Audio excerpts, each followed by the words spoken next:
আওয়ামী লীগের বিচার নিশ্চিতের পূর্বে তাদেরকে যদি আপনারা রাজনীতির ময়দানে ফিরিয়ে আনতে চান, তাহলে এই আহতদের রক্তের উপরে পাড়া দিয়ে আপনারা তাদেরকে মাঠে আনতে হবে।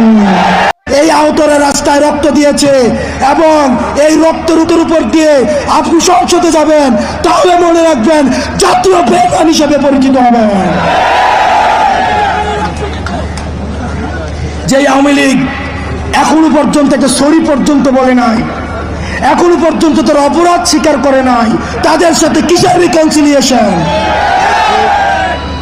তারা ক্ষমা চাওয়ার আগে, তারা ক্ষমা চাওয়া তো দূরে থাক, তারা এখন হত্যার হুমকি দিচ্ছে বিদেশে বসে। কিন্তু আমরা দেখছি মুরব্বীদের মধ্যে তাদের জন্য মায়া হচ্ছে।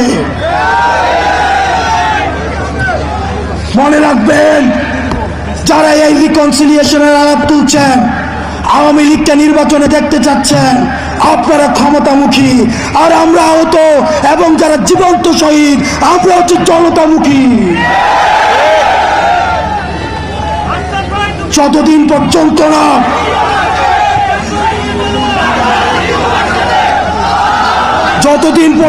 না আওয়ামী লীগের বিচার নিশ্চিত হবে, ততদিন পর্যন্ত আগে বিচারের প্রশ্ন। আমি মুরব্বীদেরকে বলতে চাই, যারা বিশেষজ্ঞ রাজনীতিবিদ আছেন, যারা রাজনীতি করছেন, আপনারা ক্ষমতায় যাবেন, গণতন্ত্র প্রতিষ্ঠিত হবে, ভোটাধিকার প্রতিষ্ঠিত হবে, এগুলোর জন্য আমরা আন্দোলন করেছি।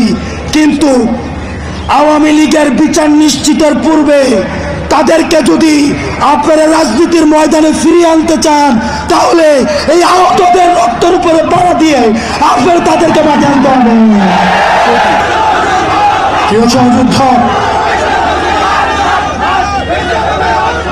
প্রিয় সহযোদ্ধ, আপনারা জানেন আমাদের এই পার্শ্ববর্তী দেশ এখন বাংলাদেশ যাদেরকে জঙ্গি স্বীকৃতি দিয়েছে, তাদেরকে এখন পার্শ্ববর্তী ভারতে আশ্রয় দিচ্ছে। এই ভারতের বেতনভুক্ত কর্মচারী শেখ হাসিনা ভারতের প্রেসক্রিপশনে এই গুম, খুন, হত্যাকাণ্ডগুলোকে চালিয়েছে। এখন আমরা ভারতকে বলতে চাই, ভারত যেন সেফ হাউস অফ টেররিস্ট না হয়ে ওঠে। আমরা ভারতের সাথে আর কোন নীল ডাউন ডিপ্লোমেসিতে যেতে চাই না। নত জানুর কোন ডিপ্লোমেসি ভারতের সাথে চলবে না।